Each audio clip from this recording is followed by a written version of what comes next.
प्रभु के पवित्र और जीवित नाम में सबको जाम से कि हम प्रभु का धन्यवाद करते हैं कि प्रभु ने एक बार फिर से हमें अपने चरणों में बैठने का सौभाग्य दिया।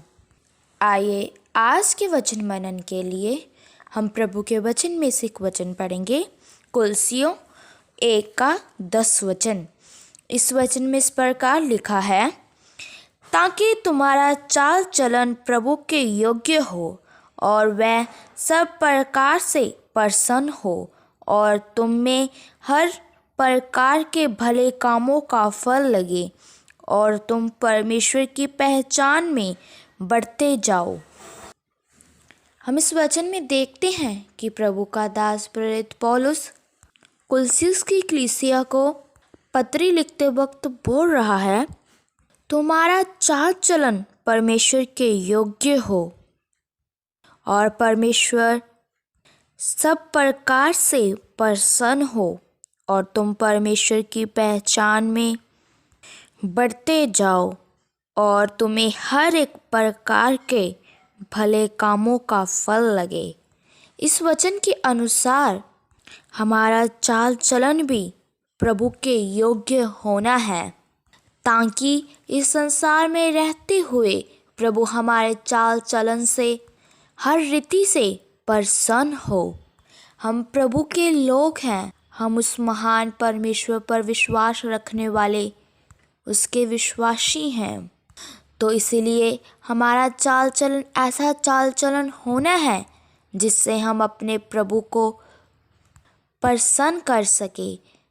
हमने इस वचन के अनुसार अपने जीवन में भले कामों का फल प्राप्त करना है।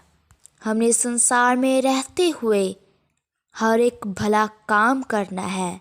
हमारे चाल चलन से, हमारे भले कामों से दूसरे लोगों ने भी उस महान परमेश्वर की महिमा को देखना है और उन्होंने जांचना है और ये पहचान करनी है कि ये सचमुच सच्चे और जीवित परमेश्वर पर विश्वास रखने वाले लोग हैं। हम प्रभु के हैं और हमने संसार में रहते हुए उस महान प्रभु के लिए ही अपना जीवन इस संसार में व्यतीत करना है। प्रभु ने हमें अब तक इसीलिए संभाल कर रखा ताकि हम अपने चाल चलन के द्वारा, अपने भले कामों के द्वारा, अपने जीवन के द्वारा उसकी महिमा को प्रकट कर सके। हमारे जीवन से उस महान परमेश्वर का नाम ऊंचा होना है। हमने दिन प्रतिदिन इस वचन को पढ़ते हुए, इस वचन को समझते हुए, इस वचन को सुनते हुए और इसके अनुसार चलते हुए उस महान परमेश्वर की पहचान में और आगे बढ़ते जाना है। हमने पूरी रीति से अपने महान परमेश्वर की पहचान में आगे बढ़ते जाना है, ताकि हम जिस परमेश्वर पर विश्वास करते हैं उसके बारे में हमें गहराई के साथ पता चले। इस संसार में हम ऐसे बहुत से लोगों को देखते हैं जो सिर्फ इस संसार के लोगों को, अपने रिश्तेदारों को, अपने सज्जन मित्रों को ही खुश करते हैं, प्रसन्न करते हैं। वह परमेश्वर को प्रसन्न नहीं करते।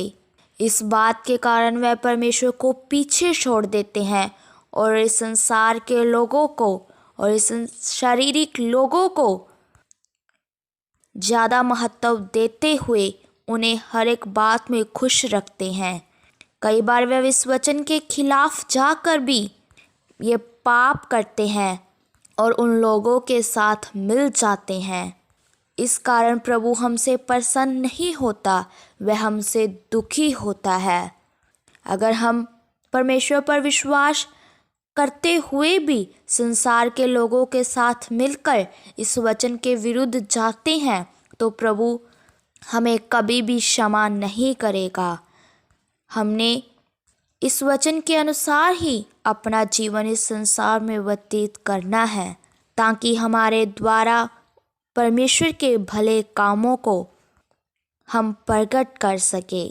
हमने दिन प्रतिदिन अपने परमेश्वर की पहचान में बढ़ते जाना है और हमने संसार के लोगों को नहीं बल्कि अपने जीवन से अपने महान और जीवित परमेश्वर को प्रसन्न करना है। अगर हम हर एक बात में पहला स्थान अपने परमेश्वर को देंगे तो वह परमेश्वर अपनी बहुतायत से हमें आशीष भी देगा। सो प्रभु इन वचनों के द्वारा आप सबको आशीष दे। आइए अपनी आंखों को बंद करें, सिरों को झुकाएं, हम प्रार्थना करते हैं। महान सर्वशक्तिमान पिता प्रभु, हम आपका धन्यवाद करते हैं। प्रभु, आपने सुबह के समय में हमें अपने चरणों में बैठने का सौभाग्य दिया। बहुत सारे लोग आज के दिन को देख ना सके, संसार को छोड़कर चले गए, लेकिन प्रभु अपने आराधना के लिए, अपनी प्रार्थना के लिए हमें जीवित रखा। हम आपका धन्यवाद करते हैं। प्रभु, आज के शुभ संदेश के लिए आपने एक सुंदर वचन हमें खोल कर दिया कि हमारा चाल चलन आपके योग्य होना है, ताकि हम आपको हर प्रकार से प्रसन्न करें और अपने जीवन में हर प्रकार के भले कामों का फल लाएं और आपकी पहचान में और आगे बढ़ते जाएं। प्रभु, हमारा जीवन इस वचन के अनुसार बन जाए। प्रभु, हम आपकी पहचान में दिन प्रतिदिन आगे बढ़ते जाएं। प्रभु, हम आपको प्रसन्न करने वाले बन जाएं। प्रभु, आज का वचन एक के लिए आशीष का कारण बन जाए। प्रभु, जितने भी तेरे जन तेरा पवित्र वचन सुने, उनके हृदय में वचन कार्य करने पाए। प्रभु, हम सबकी प्रार्थनाओं को सुन लो, क्योंकि आप हमारी प्रार्थना को उत्तर देने वाले यहोवा परमेश्वर हैं। हम प्रभु यीशु मसीह के नाम से मांगते हैं, आमीन। सबको जय मसीह की। मारानाथा।